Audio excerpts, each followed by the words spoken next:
हम समझते हैं कि सर सैयद के ऐसे लोगों की आज फिर हिंदुस्तान में ज़रूरत है, और सिर्फ हिंदुस्तान में ज़रूरत नहीं है बल्कि पूरी दुनिया में ज़रूरत है। चूँकि जिस तरह से एक दहशतगर्दी एक मुसलमानों में और जिस तरह से लोग जा रहे हैं और जिस तरह से लोग इन सब चीज़ों की तरफ रुजू हो रहे हैं, मैं समझता हूँ कि फिर एक सर सैयद की ज़रूरत है जो अब बताए कि तुम जो हो रास्ता गलत इख्तियार कर रहे हो, इस्लाम ये नहीं है, इस्लाम ये है, क्या कहते हैं, जो उनको पढ़ाए और उनको बताए। तो हर तरह के मैं समझता हूँ कि आज उनकी ज़रूरत बहुत ज़्यादा है सर सैयद की। और जब आप पढ़ लिख लेंगे, जब आप एजुकेशन आपके आ जाएगी, तो आप उस रास्ते को अपनाएंगे जो सही रास्ता है, जो मुसलमान को सही एक रास्ते पे चलना चाहिए। और सिर्फ मुसलमान ही हिंदू का सवाल नहीं, अलीगढ़ से कितने मैं आपको बता दूं जो हिंदू ऐसे निकले हैं जिन्होंने हिंदुस्तान में नाम कमाया है।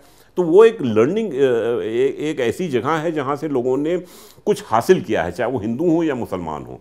और आज भी उसका रिलेवेंस है, क्योंकि आज हालात जो दुनिया में हो रहे हैं, जो मुल्क में हो रहे हैं, उसमें मैं समझता हूँ कि सर सैयद के व्यूज़ की बहुत ज़रूरत है।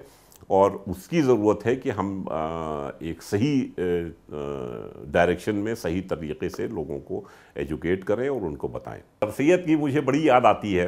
अभी मैं कश्मीर का भी इंचार्ज था, तो मैं अभी कश्मीर गया और मैं वहाँ जब घूमता था ज़िलों में और गाँव में जब जाता था, तो वहाँ पे मैं जो देखता था हालत एजुकेशन की वहाँ बच्चों में, तो मुझे याद आता था कि यहाँ कोई सर सैयद पैदा क्यों नहीं हुआ। फिर मुझे इस बात का भी एहसास था कि अलीगढ़ यूनिवर्सिटी ने जितना कंट्रीब्यूट किया है कश्मीर की एजुकेशन में, उतना मैं नहीं समझता हूँ कि किसी स्टेट में कंट्रीब्यूट किया होगा। खुद मेरे साथ जब मैं पढ़ता था तो करीब 25-30 लड़के अलीगढ़ वहाँ कश्मीर के पढ़ते थे। तो कश्मीर में जो भी थोड़ी बहुत एजुकेशन आई है वो अलीगढ़ से ही आई है। और हम समझते हैं कि अलीगढ़ की जो एजुकेशन, जितने भी वहाँ पे हमको मिले लोग, वो उस ख्यालात के मिले जो हमारे ख्यालात के थे। जो अलीगढ़ से ज़ाहिर पढ़ करके जो गए हैं, उन्होंने वहाँ पे कंट्रीब्यूट जा कर के किया। वहाँ की जुडिशल सर्विसेज में अलीगढ़ यूनिवर्सिटी का बहुत बड़ा रोल रहा है।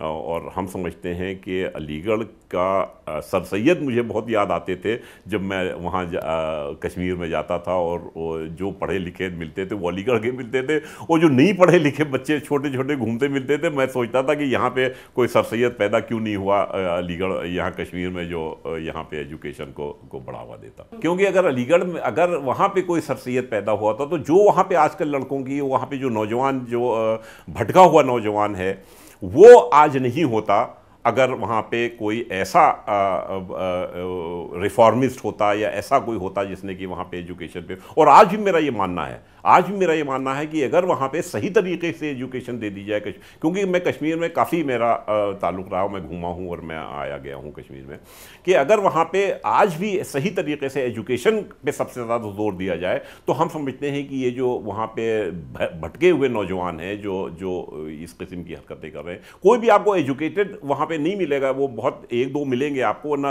सारा का सारा जो है वो जो जिनके पास तालीम नहीं है, जो गैर तालीम याफ्ता हैं, जिन्होंने सिर्फ मज़हब की ही तालीम ली है, जिन्होंने दूसरी तालीम नहीं ली है, इसलिए क्या कहते हैं वहाँ पे आपको भटके हुए। और यही सर सैयद का मिशन था कि एजुकेशन इस्लाम के साथ में उनको मॉडर्न एजुकेशन भी लेनी चाहिए। और जो कि सर सैयद ने दिया हिंदुस्तान में, हम समझते हैं आज कश्मीर में उसकी बहुत सख्त ज़रूरत है कि वहाँ पे एजुकेशन दी जाए। तालीम इस्लाम के साथ में एजुकेशन जो मॉडर्न एजुकेशन है, वो उसकी ज़रूरत है, ताकि लोग वहाँ से निकलें, वहाँ से देखें कि अभी आप क्या है, एक IAS ऑफिसर 2 नंबर पे पूरे हिंदुस्तान में उसने टॉप किया है, IAS, वो भी कश्मीरी है।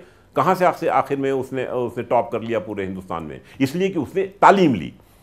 तालीम लेंगे अगर वहाँ के बच्चे और वहाँ के नौजवान, तो हम समझते हैं कि बहुत जल्दी हम इस प्रॉब्लम को सॉल्व कर सकते हैं।